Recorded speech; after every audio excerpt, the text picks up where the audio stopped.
It's never easy to say goodbye.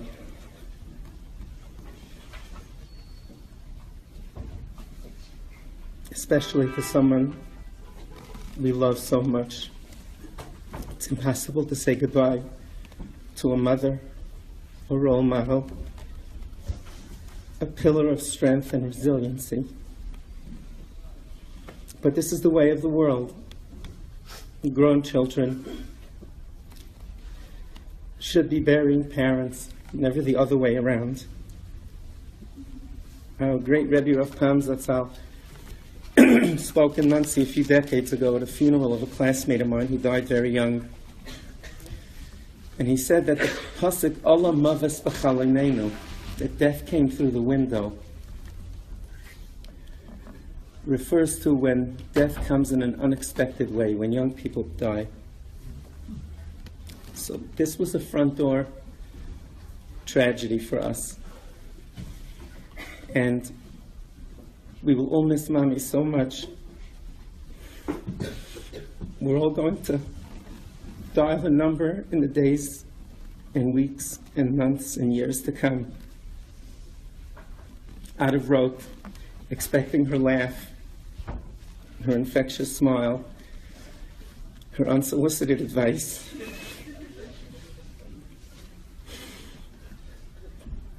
But on behalf of her children, her grandchildren, and her great-grandchildren, we all want to publicly give Shavach Vayda, praise HaKadosh Baruch Hu, having her all these years. And we're so grateful, despite the terrible pain of her loss, that she was able to leave the world the way she davened for all these years,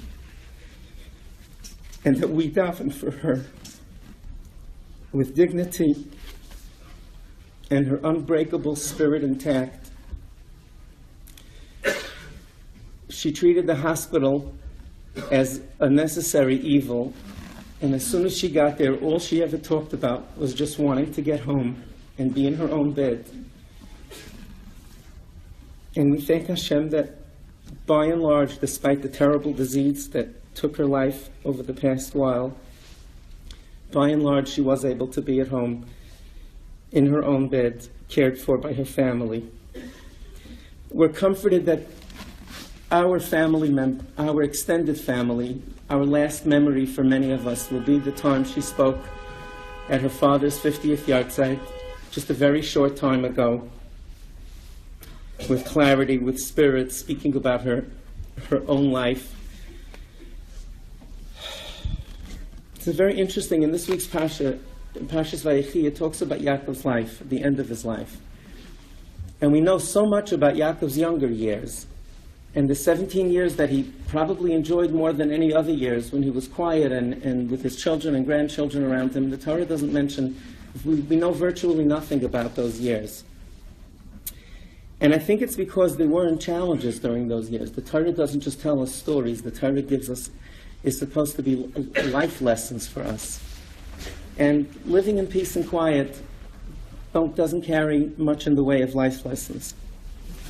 But Mommy's periods of her life that were challenging teach us so much, and she taught us by example and by everything she said and did.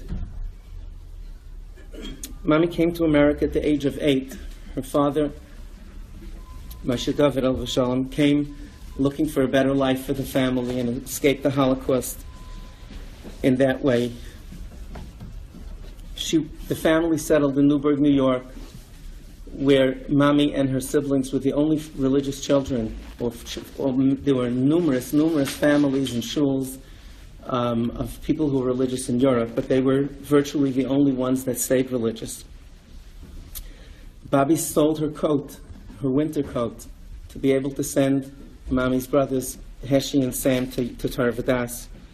And she and Goldie, Aleh Shalom, maintained their Yiddishkeit throughout the years. Mommy went through marriage, 10 years of childlessness, being a young widow with 3 children under the age of 5, remarrying and raising a family together with Abba. As people age, they get freed of their obligations of work and immediate family. They really become more of themselves. And Mommy just became, as Isaac mentioned, just became so much more of herself during these years. She had a gift for making every single grandchild and great-grandchild feel like they were the only one. And many of us will tell you how we know that she did that with everybody, but I really was the favorite. And it really was a special gift that she had. And what Isaac said with the Tehillim is, it was just an outgrowth of who she was. There's a beautiful, beautiful gedank, a thought from the Heilige Baal Shem Tov, and the Baal Shem Tov used to ask, Wie gefällt sich der Rabbeinu Shalom? Where is God found? And he answered, Wie malata maran, wherever he is allowed to enter. That God's presence is found wherever he is allowed to enter. And it's like that with relationships. We have room in our hearts for people who allow us to enter into theirs. And the reason that so many of you, all of you in our extended families felt so close to Bobby is because she opened her hearts for all of you. I honestly don't even know how she remembered the names of your children and grandchildren. But it was just another part of an outgrowth of her feelings. Just about a month ago, she left the hospital, maybe even less. And that Tehillim that we all saw, that dog-eared, I'm going to get the color wrong. Brown. Burgundy, brown, thank you, taupe, whatever, some brown. The Tehillim, that Tehillim got misplaced. And she was looking around for it, and we were heartbroken because it was just her. She had it with that envelope, that little manila envelope from the shop there, with all the names scribbled again and again and again. And she always used to say that it's like, once you check into her Tehillim list, you never check out, even if what she davened for was answered. And I thought that she would really be heartbroken, and I had the schus to take her home, and as soon as she got home, she said, all right, let me get another Tehillim. And she just went on trucking along, just opened up the Tehillim and started davening again. I asked our kids yesterday, I asked Udi and our children, Baruch, Luana, Shlomi and Kayla, Leah and Moshe, Fegi, David Meir and Sarah, to just, tell us your thoughts. What do you remember? I'm speaking at the Levaya, and those same words kept coming: resilience, spunky, unbreakable spirit, love, funny. What a legacy to leave. And I think her Simchas Achayim, Chansi mentioned to me yesterday that she had so many reasons to be bitter. She had so many opportunities to feel sorry for herself. And to her, it was like just a waste of time. She was always so upbeat and so resilient. And she always left you with a smile. She had these classic lines. Two that come to mind is, Was habe ich gesagt? Ich habe gar nicht gesagt. Right after she gave you some unsolicited advice. Was habe ich gesagt means, what did I say? I didn't say anything. Was habe ich schon gesagt? And the other one is, Gott soll mich nicht strafen für die Rede. Hashem shouldn't punish me for what I was saying right before she sets a zinger. She was always funny, but she was funniest when she spoke about herself. She told the very last week, Ich darf kaufen a cat. I have to buy a cat.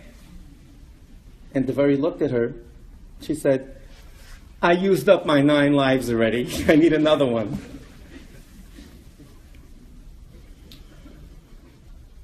And another thing she said, she knew she was living on borrowed time.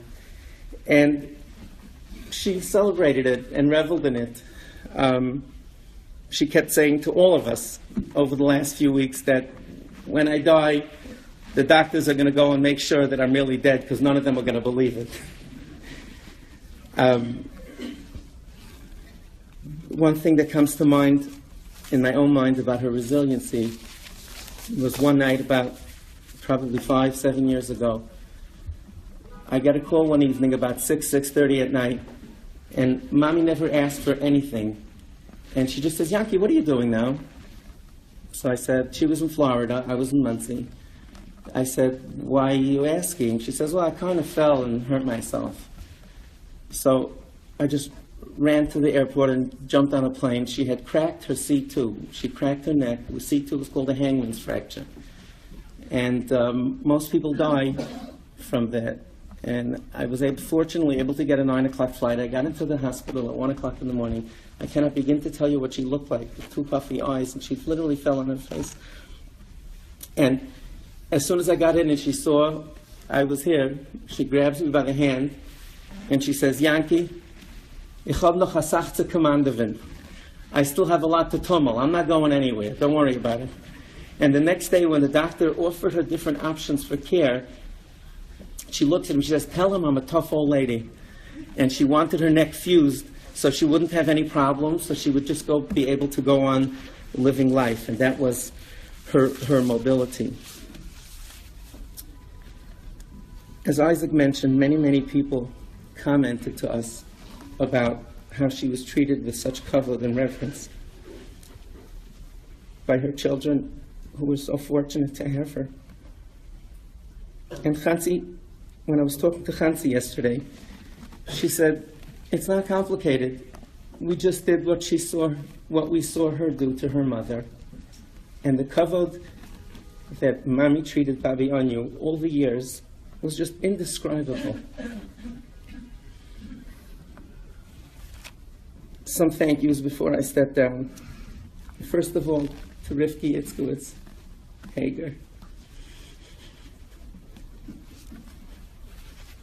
Rivki, one of your simchas was on a very bad weather night. And one of my kids asked me why I'm schlepping into Brooklyn for a simcha. And I said, there are some debts that you can never repay. For those who don't know, Rivki is our cousin. And she stayed with our mother for 2.5 years, every single night, while she was alone, from the time her father died till the time she remarried. Rivki, I have no words. You know how much Mommy loved you. Hashem should bench you with everything your heart desires. And a special mention to Claire Lifshitz, who stopped countless times. Mommy mentioned how grateful she was that Claire rang her bell every single morning on the way to work during those times, during those lonely years, to see how her night was. Chansi and Devari, we have no words. I've never in my life seen children take care of a parent like you two did medically for Mommy. There's just no words, and if anybody didn't see it, they can't even understand it. You both have medical background, which certainly helps, but the care and devotion, it's indescribable. Hashem should bench you. There are no words. I believe that one of the reasons that Mommy was able to die with her spirit intact, and she didn't know the details of what was going on, was because she was so comfortable outsourcing everything to you two. She just knew that her medication and whatever she needed and any doctors were totally taken care of. To Rabbi Yehuda, to Isaac, to our spouses, and especially Velvi, who living close to the house and working there, kept such a careful eye on Abba and more recently Mommy. Thank you so very much, Velvi. To our cousins and family members, thank you so much for stopping in and caring and calling and caring as much for her as she did for you. And a special thanks to Sham and Amelda. You added so much to her life, and you took such amazing care of her in so many ways. Our entire family is so deeply in your debt. Abba, a number of years ago, Abba changed his idea for a burial spot. We had always thought that Abba wanted to be buried with his parents in Bnei Brak in Eretz Yisrael. Abba spent some of the post-war years in Eretz Yisrael, and his parents are buried in Bnei Brak near the Chazanish's Chalka. And we always assumed that Abba had bought a burial spot there, and we thought that that's where he would want to be buried. And he called me up one evening, and he said, Yankee, could you please arrange for me to get a burial spot in the Tzelem Mechalka, in the Tzelem Mechaber Kadisha, where our father, Daddy, is buried, and where Mommy will soon be buried.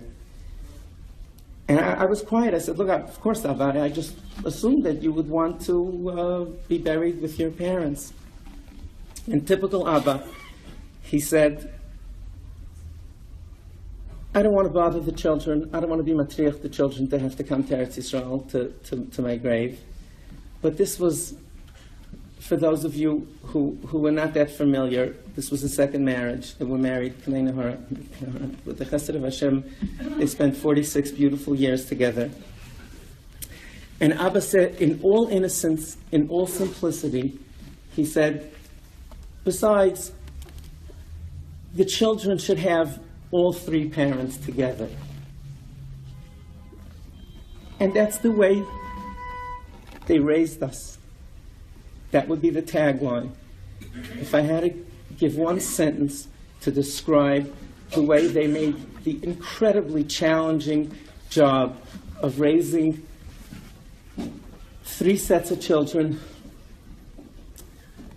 it was all three parents. It was never about them. It wasn't about Abba. It wasn't about Mommy. It was about the children. It was about treating us with kavod, treating us with respect, and never differentiating between the children. Mommy, all three of you will be together. You left us with such a beautiful legacy, Mommy. We are so, so, so proud.